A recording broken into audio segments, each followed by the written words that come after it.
Hello and welcome. In news just coming in, Facebook CEO Mark Zuckerberg has agreed to testify before a US Congress panel on April the 11th. Now, this will be the first time he will appear before the panel since the scandal over how personal information of 50 million Facebook users was misused by data analytics firm Cambridge Analytica. All right, joining me live from the WION newsroom is my colleague Ankit Tuteja. Good evening, Ankit. Finally, Zuckerberg relenting and agreeing to appear before the congressional panel on the 11th. Absolutely, Ramesh. As we know that the company has been facing a lot of criticism from both the US and the UK authorities.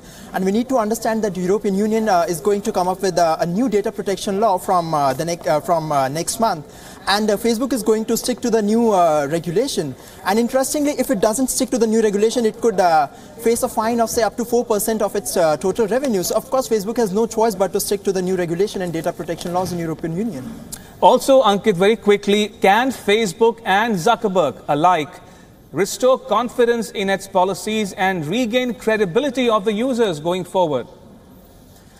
We need to understand that a lot of damage has been done, and it was not for the first time when Facebook was slammed for failing to protect user data. In fact, since 2011, there have been so many episodes when Facebook was criticized actually for failing to protect user data. But now this was a major blow to the company's reputation, because this time the data was used to influence political campaigns and to make someone win the election. But that's true that a lot of damage has been done, but I still believe there is a scope for the company to actually gain back the lost reputation. Also, Ankit, will this set a new benchmark, so to speak, for industry users and companies around the world? And what are the lessons learned from this entire unsavory episode?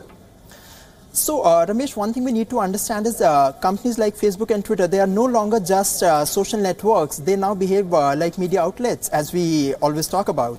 So we need to understand that they have a big responsibility now to what they are pushing out, what they're serving their users and audience. So definitely they have a lot of responsibility. They have a lot of responsibility towards the audience and users alike.